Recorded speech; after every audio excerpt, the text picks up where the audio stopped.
Possibilities of 2018 are great. Anthony Joshua says the possibilities of 2018 are great after cementing a record-breaking year with a dogged win over Carlos Takam. The British WBA and IBF heavyweight champion built on his April win over Vladimir Klitschko by stopping Takam in 10 rounds at a captivated Principality Stadium in Cardiff. His promoter Eddie Hearn says a meeting with WBC champion Deontay Wilder has to happen, while coach Rob McCracken hopes a bout against WBO king Joseph Parker presents itself first.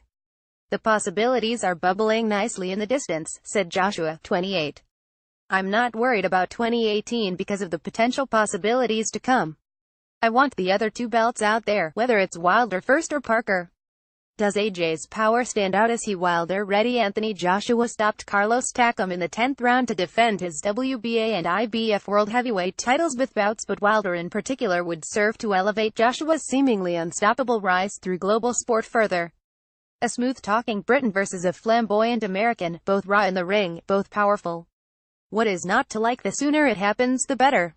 Or maybe not. Takam, though well beaten and dated when he damaged the champion's nose after a head collision, perhaps showed enough resistance to deploy brakes of caution on the Joshua bandwagon when the dust settles. This was just the type of fight, experience and adversity that Anthony Joshua needed, said Britain's former undisputed heavyweight champion Lennox Lewis. He wasn't at his best, but you won't always be, and it's those times you have to find a way. Britain has been swept along by the unbroken run of knockouts, and belief Joshua can walk through anyone has arguably seeped in. That is ultimately still possible, but so early in his career, it is far from straightforward. Joshua's instinctive love for a brawl is still visible. That could prove dangerous against the biggest punchers, and, after stopping 36-year-old Takam on Saturday, he admitted he still needs warnings from his corner at points where he simply gets too cocky. There also remains a slightly reckless side which someone like Wilder with 37 knockouts from 38 wins could punish. He dominated Takam, but what we need to understand here is this is a man who has had 20 pro contests on the back of an amateur career that was barely 40 fights old, said BBC boxing correspondent Mike Costello. We also saw that, at the highest level, his power is not extraordinary because he landed flush time and again. Takam has a reputation for durability, but he took those punches. What we have seen tonight is there are a number of fights out there that potentially could be very closely contested. At the top of the list for most would be Wilder next year. I think the odds will have changed. I still think Joshua wins the fight, but maybe now more people will have them a little closer together. The referee stepped in to end the fight with Joshua on top in the 10th round. Time for a UK reality check. The ascent brings much weight to Joshua's shoulders. More than 160,000 people have turned out for his past two bouts. A UK attendance record was set at Wembley in April, a global attendance record for an indoor fight set in the Welsh capital on Saturday. Outside the ring, the public want more of him than ever. In Cardiff, parents freely passed their babies to him for photographs, security flanked his every move, and hordes of media stood in line for their 5 minutes with the champion. Sponsors have also lined up 12 major ones in all. That is set to be reduced to fewer brands, while remaining global in its reach. The headphones, the labels on shirts, the watch, all these things we see on Joshua are strategically placed. Simply thinking of them all requires work and manpower. He embodies an empire, and Hearn began the post-fight news conference by talking about the pressure his man had been under. He's been thrown into the arenas and he may say he doesn't feel the pressure, but I believe it is there, said Hearn. He can barely leave his house without being mobbed. He's on every TV show, in every paper. Why everyone loves Anthony Joshua. Joshua added, the pressure comes because people want to see who I fight unconscious. But I was delivering. I put Takam down. I cut both his eyes. My boots were white, now they're filled with blood. I'm happy to win and now crack on. Crack on indeed, but perhaps it is time for a tempering of expectation across the country.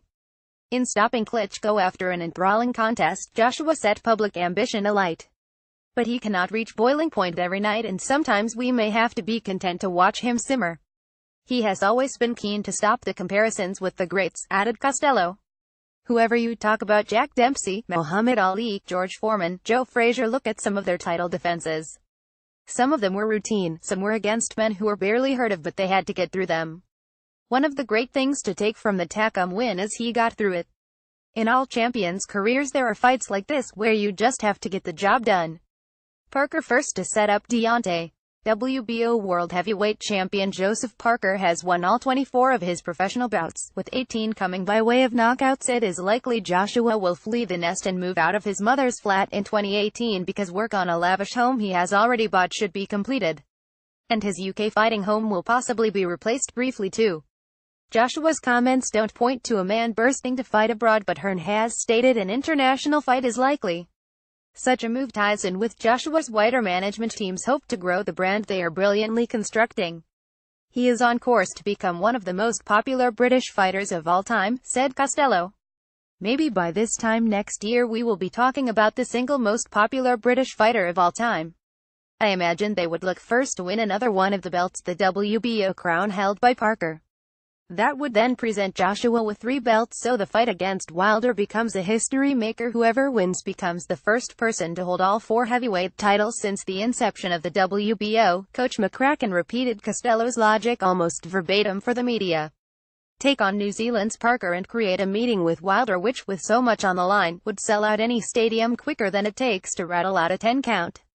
Hearn has pointed to a 3-fight plan next year, including meetings with Parker and Wilder. However, he has recently been on record in stating Wilder has demanded $7 million £5.3 million to fight Dillian Whyte in February. It was perhaps telling then that when asked if Joshua Wilder or Joshua Parker was more straightforward to make, he replied there's nothing straightforward about putting on a heavyweight unification fight, especially when some people will not like the reality of what they are worth.